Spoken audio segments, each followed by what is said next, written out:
podcast to get us all recorded. And then in just a moment, I will kick the microphone over to Peter and he can kick us off. So there we go. Okay, so Peter and I have been working together for quite some time. I consider him a very good friend of mine, very close in the flow space. We started the Flow Collective together, where we geek out about flow at every level, personal, team, organization, on a regular basis. And we encourage you to check that out as well if you are really interested in delivering value as continuously as possible, or going really deep into topics like clarity, value, and flow, because we throw those around a lot. So we've been spending a lot of time there.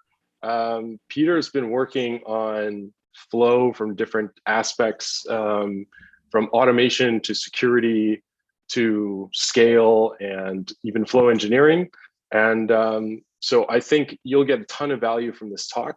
And I'm going to toss him the mic in just a moment. But before, because I always forget this, I want to mention that next month we have PJ Haggerty coming back to DevOps Toronto after a serious absence. It's been, I think, a couple of years since he was in Toronto. Back when we were having in-person meetups, PJ was talking about teamwork and collaboration. And so he's going to be coming back and talking about ChatOps. So look forward to that next month. But for now, and without any further ado, I will hand over to Peter and let him take over the stream.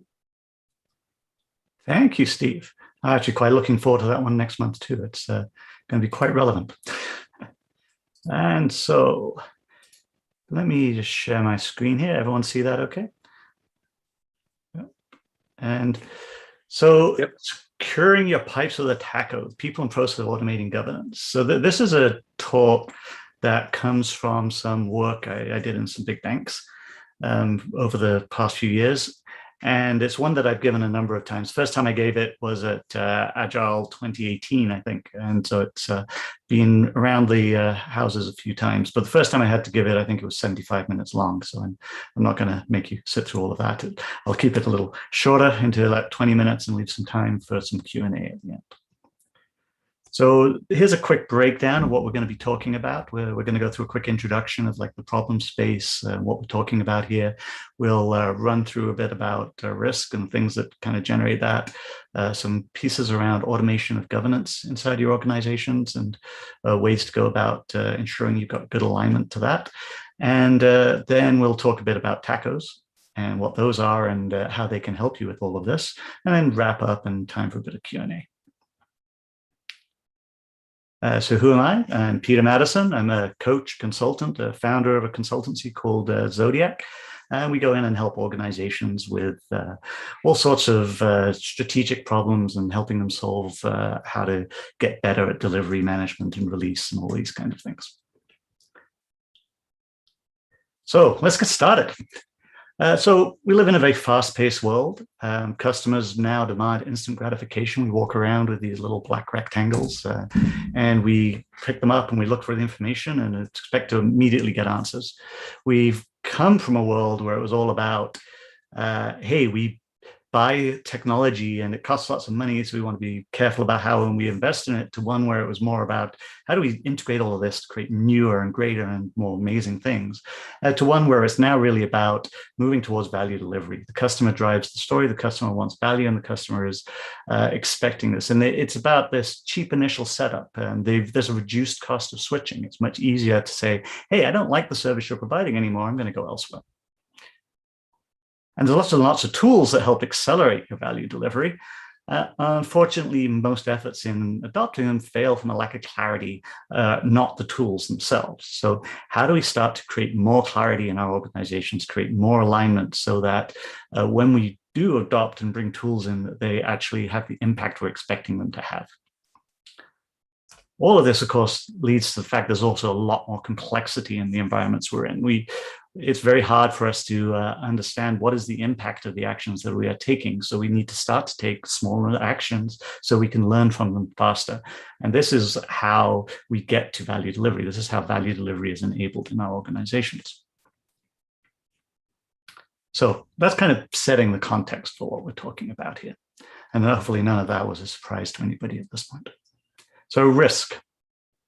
So where to begin? So as I said, this story comes from being engaged as a strategy consultant in a bank a few years back now, but then I've since used this model in other places too.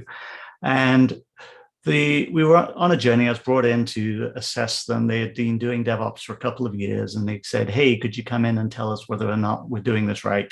And so I came in and said, "Well, not really, at least not the way I would describe it."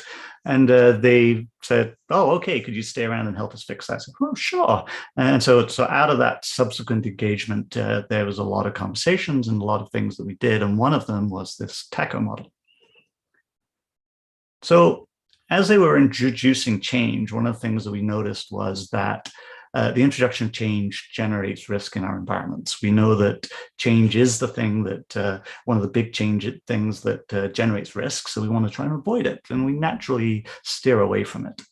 When we look at this from the adoption of DevOps as the thing that is driving risk into our organizations, we find that there's a lot of focus on the tools that will help us solve all of these problems. And we're very good at going out and buying tools, and sometimes we even implement them well. There is some focus on the processes that those tools affect, but we don't always remember to change the processes before we bring the tools in. And I find it's very rare that we actually do the amount of work that's necessary to help people adopt these new ways of working and start to understand how these things are going to impact the way that they do the work that they do on a daily basis. So it changes all that easy, right? So, I mean, it's easy. We press the button and all of this stuff magically comes into place, and we all have these new ways of working, and we've dealt with all the complexity. Value delivery works perfectly. We can continuously deliver into our production environments, and we have no problems. It's easy, right? Well, there's a lot of problems that do come along, and we're introducing new paradigms. We're introducing new ways of working. We're introducing training and new education formats, and there's a lot of things to learn, a lot of new pieces coming in, and all of this is occurring while we're still meeting our obligations to any existing commitments we have within the organization. So what we really need, is ways to help reduce this change adoption curve. And this change adoption curve goes something like this, where we bring in this change, and first of all we say, hey, we don't want to do this. This is a really bad idea. It's got nothing to do with me. DevOps isn't going to work here. We're not going to do this. To complaining about it, saying, well, if you're going to do that, it's going to break everything. You're going to introduce all of this risk. We're going to have all of the customers will be upset with us. To please don't do this to me.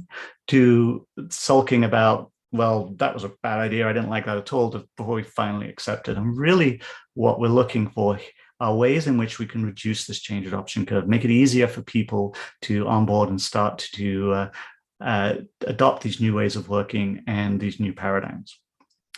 So back to the bank, we was engaged to help them with this, and we started introducing new concepts and structures, and helping explain how they might introduce this into some of their current pieces, and how we might integrate the various different tools they had, how we might adopt new ways of onboarding people into a champions program, how they could handle the triaging of different types of requests for the operationalization of the tooling that they were adopting. They're bringing all these new tools in, standing up all these new tools, and they had to put some practices around that. So I helped them introduce some service management practices and other pieces around that as well. But then after a while, we found that we were hitting a wall, and not uncommonly in a large bank. It's a huge bank, lots and lots and lots of people, and there was lots of resistance in certain areas to the change. So, and we found that one of the areas we were hitting resistance was coming from the risk area in particular. But what we were seeing was that a lot of our messaging, the pieces that we were trying to say, hey, look, this is the right way to do things. We're trying to help you here. We're trying to help you get better. We're trying to help you deal with that complexity, to help you break down problems into smaller pieces, provide you with the technology and the processes and the training and the education to be able to get better at what you're doing, and try to lower that change curve for you. But that message was getting lost in translation. And what we were seeing was that, as the Rosetta Stone here shows, you had developers on one side of the fence talking about, hey, what if we build the wrong things, or testing, worrying about like finding the wrong things and not identifying the right problems, and operations saying, hey, what if we put something out there and it breaks everything, and security is worried about whether or not we're making changes which are going to introduce new security holes. How do we know whether that's happening or not? Compliance is worrying about what things are wrong in the overall environment. And architecture is worried about, are we building the right thing? And all the while, the leadership teams that are over the top of this are wondering about, like, how do we manage all of this change? How do we get all of these people aligned to a common direction? And that's really what it comes down to, is we need to create that alignment. We need to find ways of bringing these disparate teams together and provide them with a common language so that they can start to understand, what does it mean for the security team to agree that what I'm delivering through my pipelines is being done in a secure manner? What does it mean from a compliance team's perspective that I am compliant with all of the requirements in the organization? How can I bring teams together to start to co-create what that might look like, and bring all of those right pieces together? And so I did this through a lot of conversations and starting to bring these people to the table and start to talk about, well, what is it you want to see? What is it you want to see? And what is it you want to see? And how do we find a common way of understanding what each of these requirements means for us? So when it comes down to automating governance, we covered off the introduction, setting the problem space. We talked about risk and how risk exists in the environment, and some of that risk comes simply from the fact that when we're talking different languages across these different areas, and it's hard. We need to find ways to create a common level of communication across those different areas. So let's talk about automating governance. So when we look at automating governance, one of the big problems here is discussing, is there actually a risk in the environment? And I think John Smart said this very well in one of his talks, where he talks about this idea: you pick up the phone, and I'm sure anyone who's worked in a large organization has seen this. You pick up the phone and you get told by like Bob or Sue or Steve or Mara that, like, to go read the manual. Here's the policy document. It's got 300 pages, and you get through to like policy 3.1.4.3, and it says, hey, this is what you need to do in order to ensure that your application is abiding by this policy. And somehow you've got to take that, translate it to your context, and it's difficult to do if you can even find the piece and see how it applies to what it is that you're doing. To make matters worse, if you need to call back and ask questions, you're not necessarily going to get the same person. This becomes even harder when you're working in an environment where those people you're talking to may not necessarily have a good understanding, like cloud environments, where they may not have updated their documentation or updated their understanding of compliance to reflect what the new changes of the technology are now requiring. And so you have to start to ask, is all of that process, all of that going back and forth with these compliance organizations and the security organization, actually making us any safer? Is it actually helping us get better at managing to secure our pipelines and secure our delivery with the speed that we need to go at in order to be able to accelerate our learning to deal with this complex environment that we're working in? And the answer is generally, well, no, not really. It's sitting out there trying to do the best that it can, but it was designed for an environment that was moving much more slowly than the environment that we currently live in. So we need a different way of approaching this problem. So let's start with the pipeline, because this is a common unit that we can start to understand from a DevOps perspective. And one of the common pieces that we see is that we start with this idea that these are some of the major points within the pipeline at which we could start to introduce security controls and introduce compliance and introduce understanding of what is actually occurring as we start to deliver product into a production environment. And typical security teams are really focused on implementing security checks at the point of the production deploy. Are we validating it here? Are we running our penetration testings? Are we checking that everything is working at this point? But that's far too late for us to be checking where security is. We need to be able to look and validate for security at every single step of the way along our entire pipeline. So one of the ways that we first went about this approach, going back to the bank story, is we took our pipeline and we broke it into two pieces, and we ran through two CI pieces with this idea that we would have development teams have complete control over all of the builds and the artifacts and the initial pipelines so that they can manage, define their work, put it into source control, collect all the build results, review it, understand, and push out and create the artifacts. Artifacts are then immutable and deployed to all subsequent environments. And any other further organizational tests are managed and maintained by the separate teams so that it's not interfering with the development practices. Developers can easily push things through into those target environments. And over time, we look to say, well, okay, we want to be able to find ways to remove any further manual steps within the process by pushing these things back into delivery teams, giving the delivery teams the ability to push through the pipeline without having to wait for those last steps for the delivery, the last manual pieces that were left over. Auditing the pipe becomes much easier in these models too, because we've got a lot of information we can start to pull out from the systems. We've got, when we first did this, we were pulling it out of the various different systems and tying it back into Jira and using the Jira ticket as the common source of information. We switched over time to using log management, pulling information out of the logs and then using that to go into Radiator. And we did some pretty nifty reporting from this with Kibana to show that we went from, say, on an average across all the processes within the standardized pipelines we were building, from 6 months for a deploy down to 1 month, and then further after that. This also allowed us to create this idea of paved road, because we'd said, okay, if we've got agreement now as to what is a compliant pipeline, and we've built these out for standardized use cases, we can now say, okay, anybody who wants one of those can come to a web portal and we'll create one. And this is the carrot. You come use ours, and it's great. It's already built. It's already got all of the compliance requirements built into it. We've got certification for security. The policies are built in, so we're good. You can push code in at one end and it'll come out the other, and everybody's happy. And you've got control over this in all of your non-production environments to be able to make modifications and learn and understand. Now, one of the other pieces that we noted here is that this has to be as an extensible platform. We couldn't build this out as a rigid platform that only we controlled from a sort of DevOps team perspective. And we were operating as a DevOps team at the point we were implementing this, which can be an interesting topic for conversation afterwards. But we had to make sure it was an extensible platform that the delivery teams could contribute to.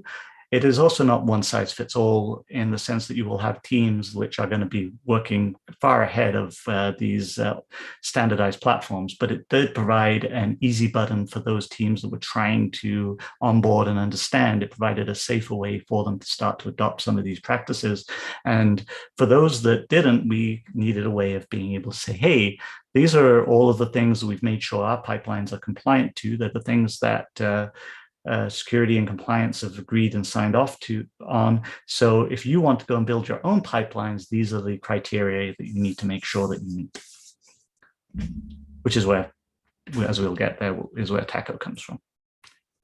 I mean, one of the other aspects of this is this idea that we want to make sure that as we're building out these pipelines, that there are multiple ways to get places. We may decide that just because we have this standardized way of doing things, that we want to experiment. We want to find a different way of going, because if we don't open up those opportunities to experiment, and we lock everything down into a rigid process, then we remove a lot of our capabilities to be able to innovate in this space. So from an automating governance perspective, it sounds like a lot of work, and I'm going through this awfully quickly. As I say, it was a 75-minute talk the first time I did this. So if I'm skipping over these pieces, I'm certainly open to questions afterwards. And this sounds like a lot of work, but really one of the pieces is it's not about keeping audit off your back. It's not about a checklist. It's about collaboratively creating safety across all of those different teams with different goals and different purposes. It's also about making sure we're not boiling the ocean, that we're starting small, getting one team working and growing it from there. And then it's focusing really on the conversation, making sure we're engaging the leaders in the various different areas and not focusing on the tooling. One of the primary roles that we found we needed to do there was to go out and talk to the leaders in the different parts of the organization and make sure they were bought in and understood what it was that we were doing. So we've gone through the introduction, set the problems, we've talked about risk, we've now talked a bit about like what automating governance should look like. So now let's talk about what TACO was in the context of this and how I used that to help with all of this. So TACO was a model that I came up with to overcome that Rosetta Stone problem of these different areas talking in different language. I wanted something that was a simple mnemonic for the organization to remember, and so they could easily see, okay, what is it I need to do in order to implement my pipelines safely?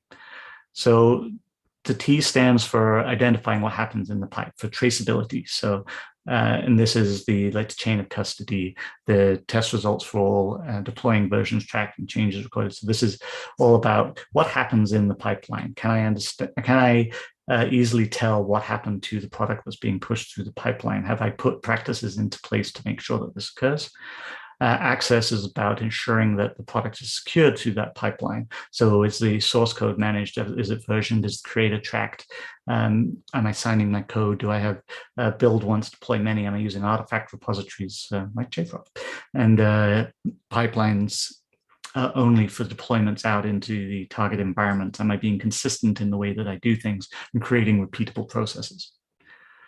Compliance is around validating the payload in the pipe.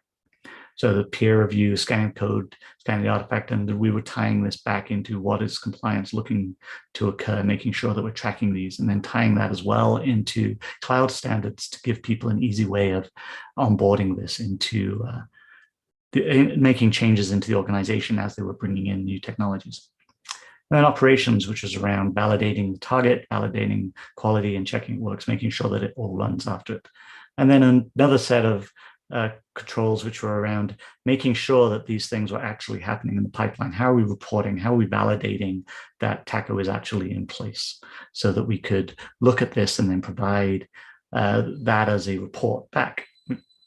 And then I asked my daughter to draw a pretty picture of it because seemed like a nice thing to do. So we took this, and the initial versions were presented as a spreadsheet. So happily send people, and we took each of those controls, we defined what the purpose of it is, we defined what the control would be, and then for the purpose of this, we filled in the rest of the fields around like what is the artifact we'll use to trace this, where will it be stored, what happens if it passed or if it fails, and who's going to own it. And further to this, we also then documented, well, what would it take to implement this in the context of this value stream. So this was a piece where we then tracked this. So the rest of the pieces within this spreadsheet were like, well, what do I need to do to actually make this happen in my delivery? And so this also then allowed us to take this and visualize it, which is like, so how much TACO do I have? How much of this have I done? How much have I put into place? And we then also built out sort of workshops, which allow us to look at like, here's a standardized model. This is how we can identify what are the controls I need to have in place. How do I identify what pieces are there? If I look at this from the point of view of, if I have an input and expected output of each of the different stages of my delivery pipeline, what are the risks that I see? What are the controls I have in place?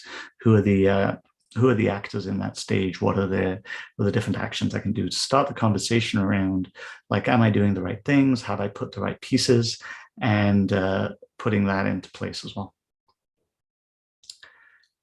And this allowed us to create really complex diagrams like this. And there's the piece when I'm presenting this live in a presentation, I normally flash this up and say, and it could look something like this, and then drop into one which is a little simpler. This matters a little less in an online setting, but what we're looking for is the breakdown between the different phases of delivery. And these are not gates. We're not looking at this as there are gates between these different stages. These are just the phases of thinking through what are the different things that we do in the process of delivery, so that we make sure that they're what are we doing to validate at each of these different pieces? What do we do? What do we check at build and validate and test and then deploy? And what do we do if they break, if they fail?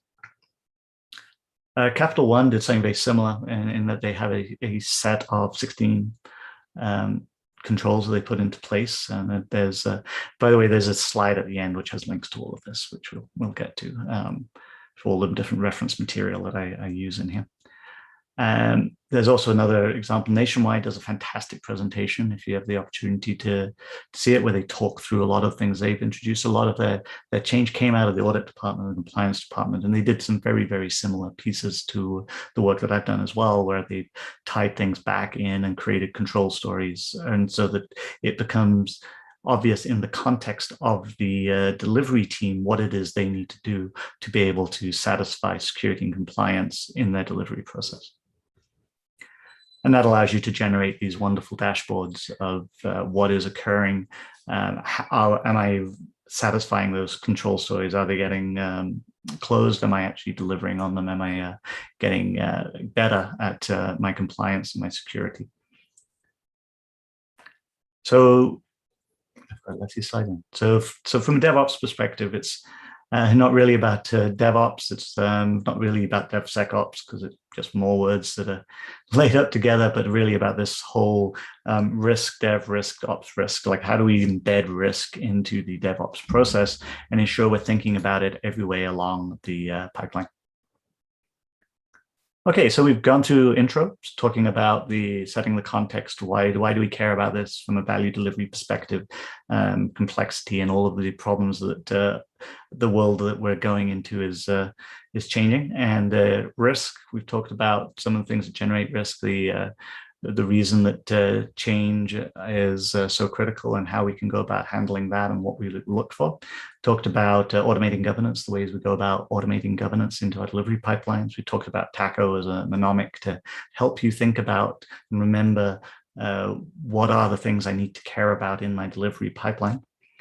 And then this last piece is around wrapping it all up. So the first part is that we, as I've been saying earlier, we can't apply that same logic that we've applied before to create safety in the way that we do delivery. We need different ways of looking at it, different ways of creating understanding within the delivery teams as to what it means to do secure and compliant delivery of software.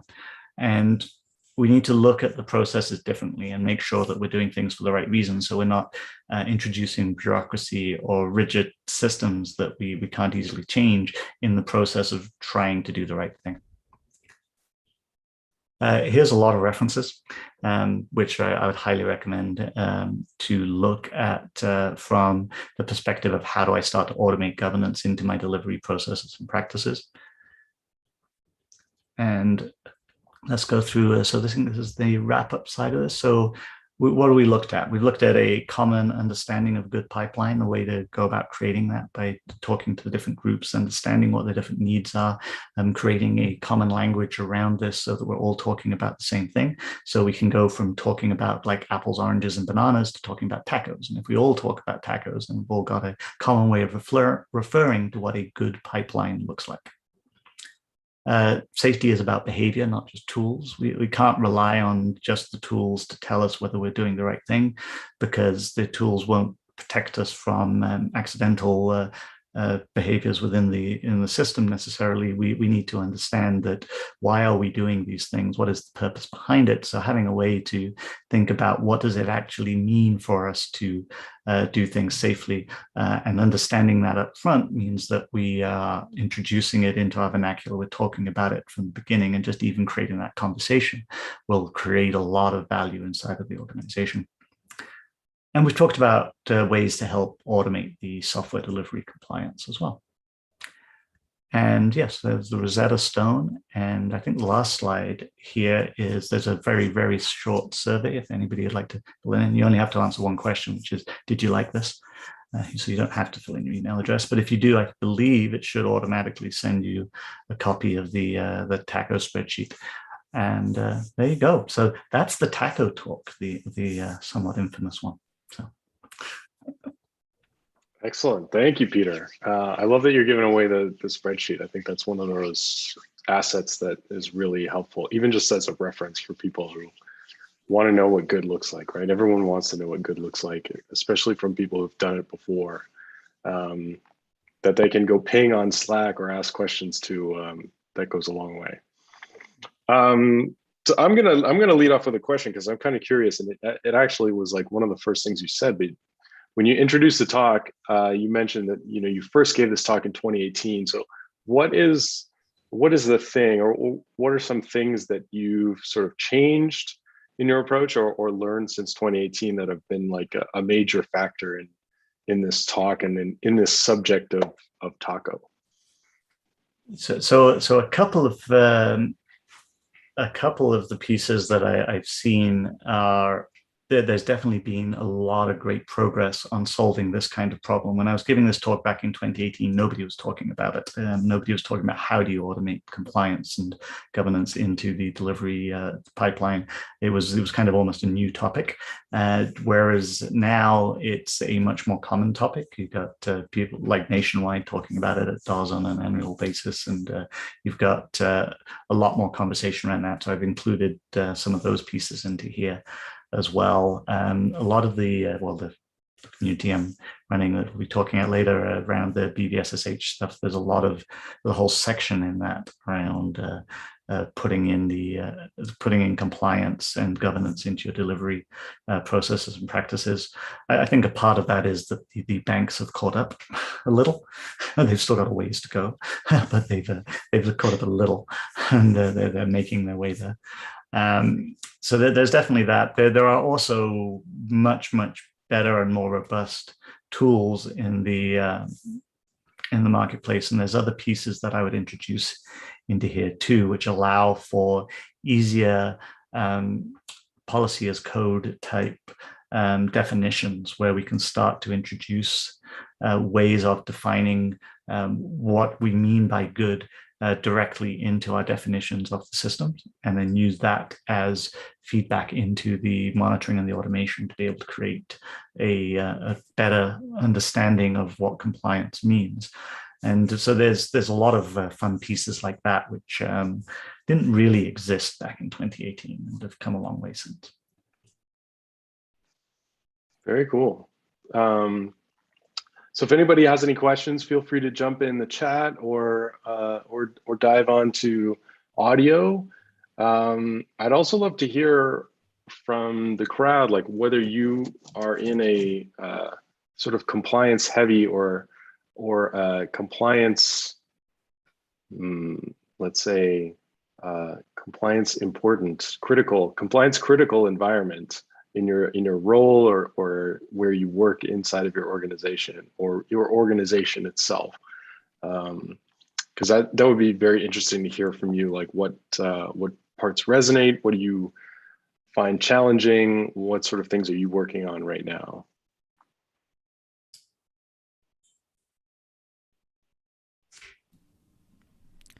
I can touch on that a bit. Really aligned with Peter, what you're saying earlier about sort of communicating risk in a common way. As you can see, I'm working in security, and quite frequently it's pretty difficult to sort of get your point across when it comes to you find something and you're trying to align teams with sort of a technical issue, and you're working with compliance and governance on trying to help everybody understand what the issue is. So actually, let me formulate this into sort of a question. What would you say are sort of the top 2 or 3 issues that come up when it comes to working with the security team? Because you touched on that a bit. So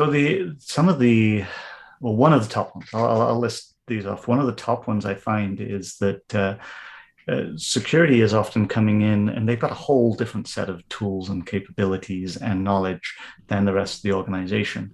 And they're talking a very, very different language. And it's because they're not using that same set of tools. Even when the DevOps teams or the delivery team has brought in a number of tools that they're using, and they might have brought in tools that they're calling security tools, but they're not the same ones that the security team wants to use. So that's one piece. One of the second ones is that when we do the introduction of these tools, we do like a SAST tool. We bring it in, say we're sending it out to Veracode, and we do a bunch of scanning, but not enough thought is put into, well, what do we do with the results of that?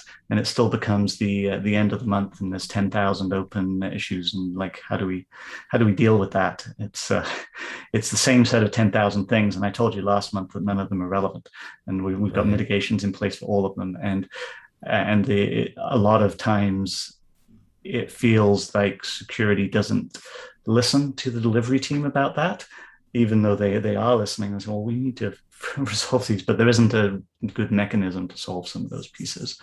And the mechanism I normally recommend is, well, you've got your baseline. We just don't want to see it grow. And so we set it here, and we want to make sure that you're paying that down over time, but we just don't want to see new ones coming in. So we can do that with a lot of these tools. And so it's like, how do we then make sure that's being introduced into the teams in such a way that it doesn't become a case of, hey, we just created 10,000 Jira tickets and put it in your backlog and say, hey, go fix all of this. It's gotcha. that proper correlation between what is the feedback loop? How do we create a feedback loop that's valuable to delivery teams and create the actual collaboration between the two? I think the third one is, and then this is somewhat the rhetoric that you still see today, but we still see it when security is acting as the cops. The worst example of which was the only common place that they had within this other bank I was working with where they could actually guarantee they would get to look at every single release was in change. So what they said is they wanted to do a full security review right at the cab, basically. And then they would stop it at cab and right before it goes into production. It's like, well, there's lots of things wrong there. That's not going to work, and it's not going to happen. There's no way that you're going to be able to actually viably do that in the organization. So let's have a more sensible conversation about what the actual problem is, and then work out how do we get you the information you need to make sensible decisions to be able to be properly aligned into what delivery teams need. And then we can find a proper strategy to do this. So that would be the third one, and that's often born of frustration where the security team feels they're not being listened to. So their response is like, I'm going to do something like, just stop it. Stop what you're doing. How does that resonate with you in terms of things that you've seen? Resonates quite a bit. Yeah, I mean, I've sort of, in my experience, I've seen all different examples of all sorts of these different issues. That last one sounds like a nightmare. Just having, sort of a gate that you have to go through, as at least from my understanding is not the right approach, right? So definitely resonate with everything you said, and appreciate it. I thought of a fourth one too, which was the same organization where for the agile teams, there's actually quite a few more. I'm trying to but there was for the agile teams where because the teams were now agile, the security team updated their sort of risk assessment, which was this checkbox form that they did as one of the SDLC gates. And so they updated it to be agile by having exactly the same set of checkboxes at the top, then a section that got repeated after that for every time an iteration went through the pipeline. So the form just got to be a longer and longer and longer checklist. And it's like, no, it was horrible. And it's like, nobody wants that. Let's go find a better way of doing this. Absolutely. Yeah. How do we tacoize it? Yeah. If you've ever used that one before. Awesome. Thank you so much. Yeah, you're welcome.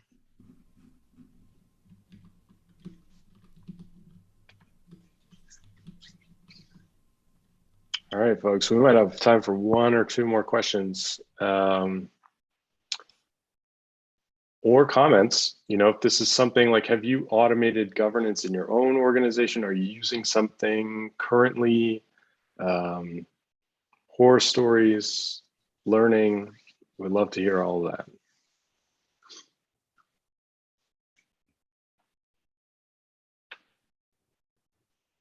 I, for one, as a one-person company, have very little in terms of compliance obligations, which I'm very, very pleased about. Annual corporate filings. Yeah, I assume it gets taken care of by somebody.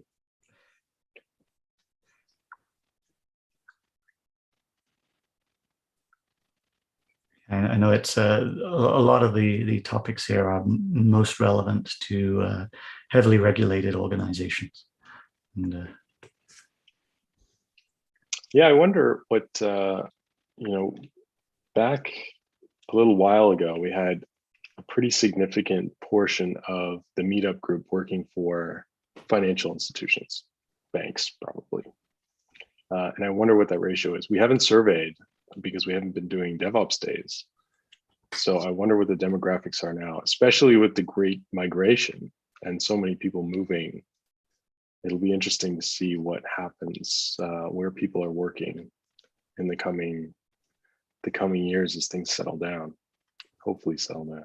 To put air quotes on everything now. yeah, the settling down.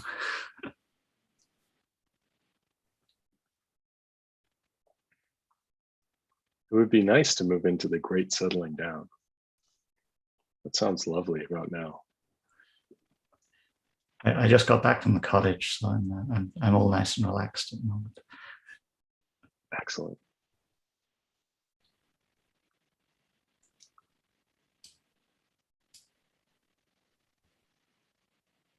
Cheryl, I'm going to bug you for a second. Is compliance and automated governance something that's on your radar or your clients' radars?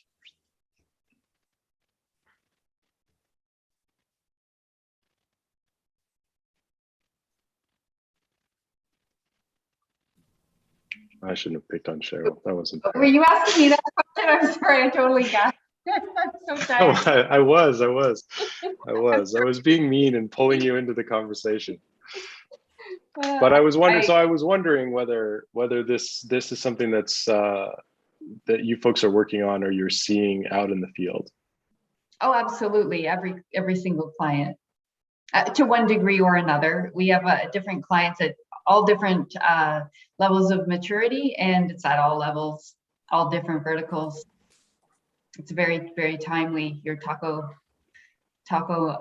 model. Do you call it a model? What would you call it? The taco methodology? It's a model. It's you can use it as a framework in the sense that there are a set of steps for on the spreadsheet. It sort of says, hey, go through this sheet and this sheet and this sheet and this sheet. So that it's kind of like there is a process that goes with it. So I guess there's a model and a method there. So that makes it a framework. Excellent. I did fill out your questionnaire, so I do hope to see the spreadsheet. Well, I hope it shows up. I'll have to check the automation. Is there supposed to be a link in the email? Should be, and but if not, I will go and definitely make sure that it's fixed and get it to you. I did see that it got filled in, so I got notified. So that bit of it works. Yeah, I see a bunch of links. Quickly reviewed them. I don't know that the spreadsheet is there. Okay. But anyway, we can take it offline. I see it extremely valuable in the last bit where you talked about controls and measuring, that is a big piece that I feel is super, super timely and important, because that is the way that we have to sell it, right? Why do change? Well, you're going to do the change because we're going to see improvements and you're going to get visibility. And this is the holy grail that everybody wants to get to. I like why do change, because it's interesting. It's either like you do it intentionally or you do it unintentionally, right? It's going to happen. You're doing change right now. It's just whether or not you're doing it like consciously or if it's just going to be dropped on your head. Yeah, and I think a lot of people just feel like, oh, we need to be doing DevOps, and they don't really know why, or they're getting pressure from above to automate. You know, we hear we have to automate security, we have to automate compliance. Okay, great, but do you know what that really means? That means you need to change things, and yeah, so we need to do change. Mm-hmm. Yeah, that's very, very timely. I just started working with a new client, very, very big organization, and we just kicked off the engagement, and the conversation was around nobody can agree on what DevOps is. You know, starting from the very basics, right? Like, what is the language? So I love that slide where you show the Rosetta Stone, because I think Rosetta Stone, like that analogy to me, is like so important as we have to translate between business and tech. We talk about business and tech, really it's, legal to security and security to design and everybody to everybody else across the organization. Yeah, I remember a very large assessment we did for quite a large client a while back, and we spoke to 30 or so different executives in the organization. One of the questions we asked is, what do you think DevOps is? And we got 30 different answers, which ranged from absolutely everything, right? It was quite incredible. But nobody was aligned. None of them had anything that you could say was the same. So that was obviously one of the outcomings of the assessment, was this, like, you need to come up with something you all agree on. Mm-hmm. Hopefully, only if you want to make progress, right? I love that mention of Capital One. I think Capital One is such a great example.